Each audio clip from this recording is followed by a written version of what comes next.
Hi everybody, it's Will NY4 and I'm back with my third and final video on how time differences between planets and moons can affect production.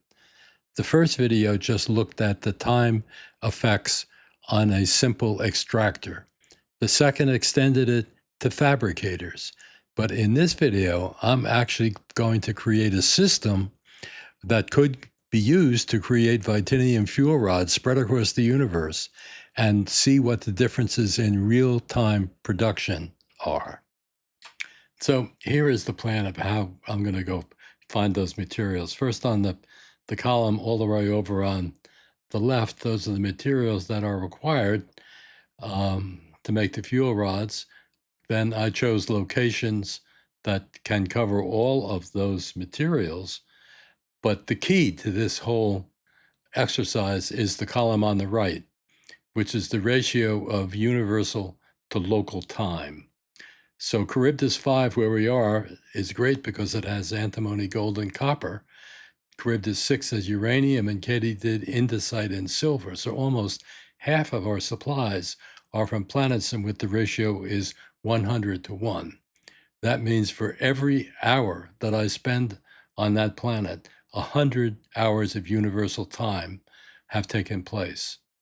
And I have found in my first two experiments, pretty sure that the extractors, greenhouses, and the fabricators all run on universal time.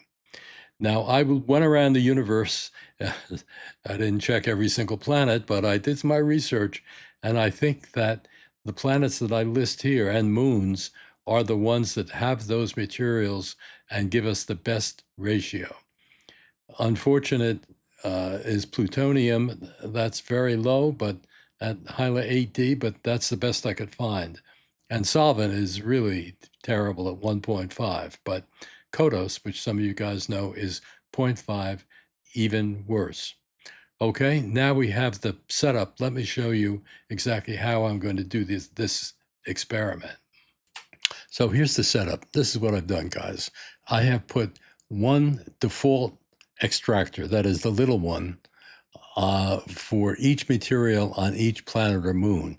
Here on Charybdis, I have copper, gold, and antimony. And I've done the same thing at all of the other planets and moons. One extractor per resource. So there's no cargo links here. So how am I going to measure exactly what production is? Well, like I've done in the previous videos, I'm using Universal Stash. And very briefly, since I've done a lot of videos on Universal Stash, SKK has taken the unlimited storage from the basement of the lodge and made it portable. And he's called it Universal Stash. Wherever you build one of these, you have access to everything that you put into it, and you can put anything, all of your stuff, weapons, spacesuits, armor, well, you know, whatever. It can all go in here. It's not dynamic. You can't link anything to it except workbenches. All of them will work with this. It also links and connects with your ship, gives you the opportunity to fast travel to the lodge. I mean, there's a whole lot of stuff. I'll provide links, of course, below so you can go on the website and find out yourself. It is also available on Xbox. But for our purposes, the Outpost Production Collector is the key. As you can see here, I have linked these extractors to the Outpost Production Collector. They are dynamic, so that over time they will fill up with materials. But the real fantastic feature is, since I have one of these along with Universal Stash at every site, I press the Y button on my controller, and you see it consolidates all the containers.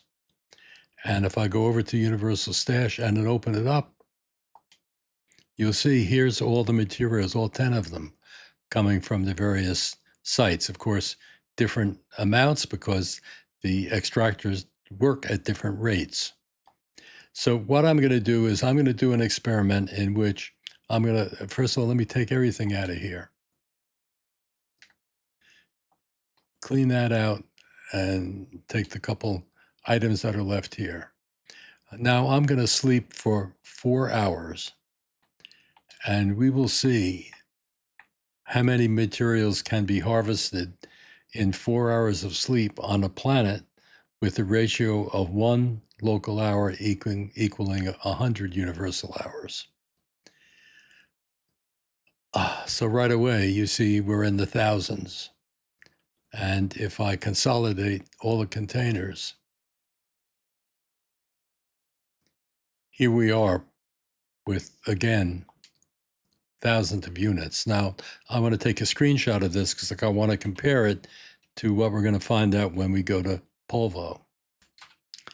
Now we're going to head off to Polvo. Again, on the chart, notice that that ratio is 1 to 1.5. Okay, we're here on Polvo, and there's nothing in the universal stash and only a couple of solvents. So let's go and sleep again for 4 hours. And notice that it's 1.5 or 6 hours of universal time for equivalent to 4 hours of local time. So let's go over a rare moment that the sun is out here, and we'll consolidate our containers. And here we have, you can see that copper is doing great, but that's about it. So hold on for a second. I want to put up the other screenshot that I took so you can see the difference. So I guess that shows you the dramatic difference, which indicates to me that for sure my next factory that I'm working on, there'll be a video out soon for the Vytinium Fuel Rods, is going to be on Charybdis 5. So guys, I hope that you have enjoyed this, and it's given you something to think about when you're planning your outpost. If you like it, give me a thumbs up and subscribe, and I'll see you next time. Bye.